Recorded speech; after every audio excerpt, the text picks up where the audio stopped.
ஒருத்தனை அடித்து கொலை செய்து விசாரிக்கிற அளவுக்கு இதிலே காவல்துறையினர் நடந்து கொண்டிருக்கிறார்கள் என்று சொன்னால் அந்த அளவுக்கு அழுத்தம் கொடுத்த மேலதிகாரி யார் என்கிற மிக முக்கியமான கேள்வி என்பது நமக்கு முன்னால் இருக்கிறது. முதலமைச்சர் மீண்டும் மீண்டும் சொல்கிறார், பொதுமக்களை மரியாதையாக நடத்த வேண்டும், காவல் நிலையத்துக்கு புகார் கொடுக்க வருபவர்களை உட்கார வைத்து பேச வேண்டும்.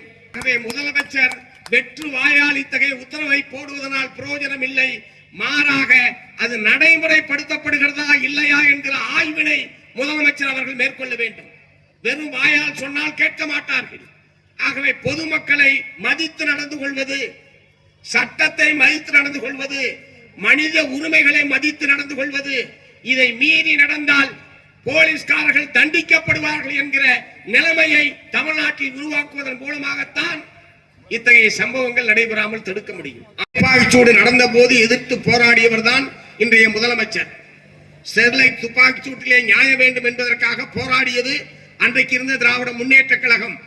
ஆனால் நீதிபதி அருணா ஜெகதீசன் இன்னார் தான் சுட்டார், இவர்கள் உத்தரவிட்டதனால் தான் அந்த துப்பாக்கிச்சூடு நடைபெற்றது, எந்தெந்த போலீஸ் அதிகாரிகள் எல்லாம் இந்த துப்பாக்கி சூட்டுக்கு காரணம் என்று விரிவான அறிக்கை அரசிடம் கொடுத்ததற்கு பிறகும் இன்றைக்கு வரைக்கும் ஒரு போலீஸ்காரன் கூட தண்டிக்கப்படவில்லை. அதனால அடுத்து இங்க என்ன பண்றான் தனிப்படை, எப்பா துப்பாக்கி ஆட்ட சுட்டு கொண்டவங்களே ஒண்ணும் பண்ணல, பல்ல புடுங்கின பல்வீர் சிங்க ஒண்ணும் புடுங்கல, அதனால நம்மளும் சேர்ந்து நம்ம அடிச்சாலும் நம்மளையும் ஒண்ணும் பண்ண போறதில்லை தமிழ்நாடு அரசாங்கம் என்கிற தைரியத்தை காவல்துறையினர் பெற்றிருக்கிறார். வேணும்னா இல்லைன்னு மருங்க இருக்கிற போது காவல்துறையினர் ஈரல் கெட்டுவிட்டது என்று சொன்னார். நான் இப்போது சொல்லுகிறேன், காவல்துறையினுடைய இதயம் கெட்டுவிட்டது, காவல்துறையினுடைய இதயம் கெட்டுவிட்டது. ஈரல் மட்டும் கெடவில்லை, இதயம் கெட்டுவிட்டது என்று சொன்னால் நீங்கள் புரிந்து கொள்ளுங்கள்.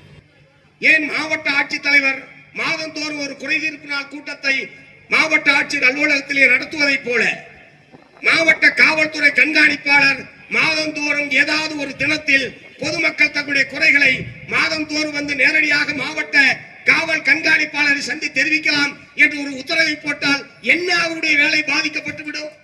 இந்த சிசிடிவி கேமரா அனைத்து காவல் நிலையங்களிலும் பொருத்தப்பட வேண்டும், அது செயல்படக்கூடிய ஒன்றாக இருக்க வேண்டும்.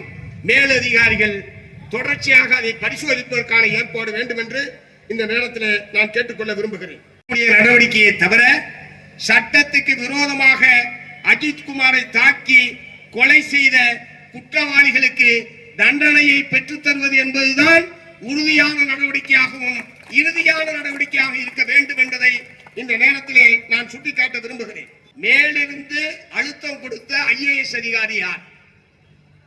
ஆனால் யார் அந்த ஐஏஎஸ் அதிகாரி என்பதை அந்த டிஎஸ்பியினுடைய போனையோ எஸ்பியினுடைய போனையோ அல்லது அந்த அதிகாரி ஒருவேளை காவல்துறை இயக்குனர் அலுவலகத்தில் இருந்த ஒரு அதிகாரியிடம் ஒருவேளை பேசியிருந்தால் அவருடைய தொலைபேசியை வாங்கி பார்த்திருந்தாலே யார் அவர், என்ன சொன்னார், இவர் அவருக்கு என்ன சொன்னார், அவர் அவருக்கு என்ன சொன்னார், அவர் தனிப்படைக்கு என்ன சொன்னார் என்கிற எல்லா தகவல்களும் எல்லா வண்டவாளமும் தண்டவாளத்தில் ஏறி இந்த விஷயத்தில் ஒரு வெளிப்படைத்தன்மை இல்லாமல் இன்னமும் தமிழ்நாடு அரசும் காவல்துறை நடந்து கொள்வது சரியல்ல என்பதை மார்க்சிஸ்ட் கம்யூனிஸ்ட் கட்சியின் சார்பில் நான் தெரிவித்துக் கொள்ள விரும்புகிறேன்.